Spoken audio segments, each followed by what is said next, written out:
Tsego Sewagwego. Today I want to give another little lesson in the Mohawk language.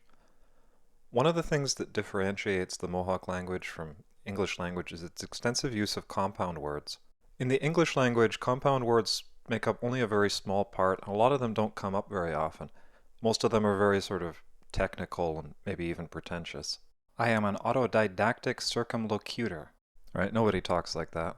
The Mohawk language, by contrast, probably half of everything that people say is a compound word. So a sentence, which in English would use several short words, in Mohawk might use one long word. The main way it accomplishes this is through something called noun incorporation, where a noun is stuck into the middle of a verb or adjective. Let's give some examples, starting with the verb wagyan. This word means something like I have it. This is already sort of a compound word. All verbs in Mohawk have a pronoun attached. In this case, it's the me prefix. If we want to talk about someone else having something, we change out the prefix. Here are the 5 most common pronouns used with this word. And here's where the fun begins. So in English, to talk about having something, we use 4 words. I have a noun. I have a bowl. I have a bag, etc. In Mohawk, we could construct a sentence like this. Wagyan ne gaksa, wagyan ne gayare. But this is kind of ineloquent and childish. Instead, we could noun incorporate. Wageksayan, I have a bowl. Wagyarayan, I have a bag. Stick the noun directly into the word itself. Notice how we haven't incorporated the full form of the noun. We've only incorporated a reduced form of it. So for gaksa, ks, and for gayere, yar. This simplified version is called the root of the word. This is the irreducible form of it. We've removed everything that we can from this word without making it unrecognizable. It would be nice if I could give some English examples of this, but unfortunately the structure of the 2 languages is completely different, so most often noun roots in English are just the whole word. Let's do a little experiment at finding a noun root. Pick a noun and then add various prefixes and suffixes to it, and see what stays the same and what has to change to accommodate those prefixes and suffixes. So for my example here, bowl doesn't change at all. The full word is the root. Bag, interestingly, gains another G. It needs a second G if you want to attach a suffix to it. Knife and bottle lose the E. It's kind of a hard thing to exemplify because of the difference between the languages. I'm not sure really how to do this better.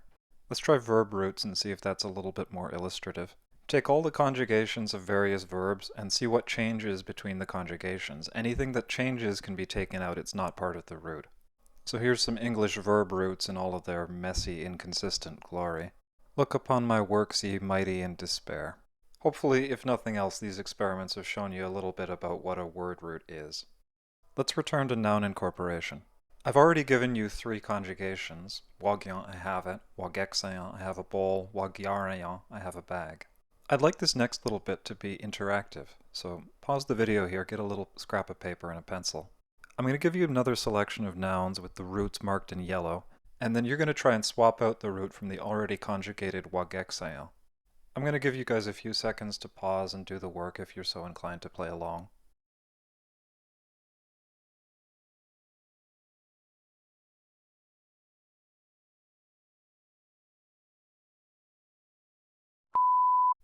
Okay, here's the completed conjugations.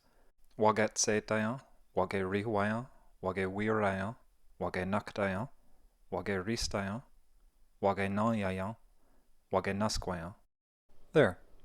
Hopefully that wasn't too difficult, and now you have successfully incorporated your first noun. Let's increase the complexity a little bit. What if we wanted to have something more specific, something with a specific characteristic?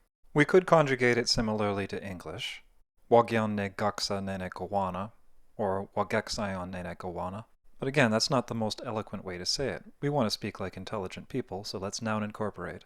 With having something, we can swap out the verb portion of the word for an adjective to indicate having something with a certain characteristic. Other words it's not quite as easy, but we can do it here, so let's carry on. So we turn wageksayan, I have a bowl, into wageksawana, I have a big bowl. Or wageksiyo, I have a good bowl. And now it's your turn again. Pause the video and then try and conjugate having a good noun, having a big noun.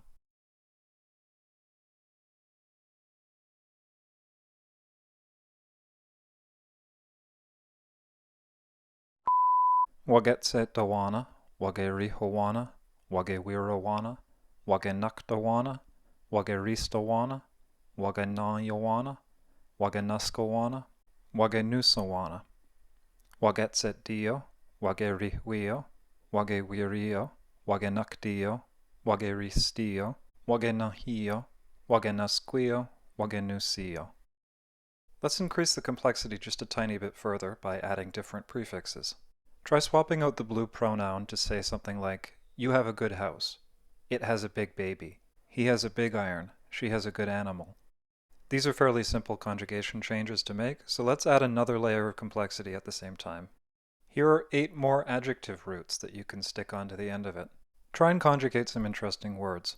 Once again, you got about 10 seconds to pause.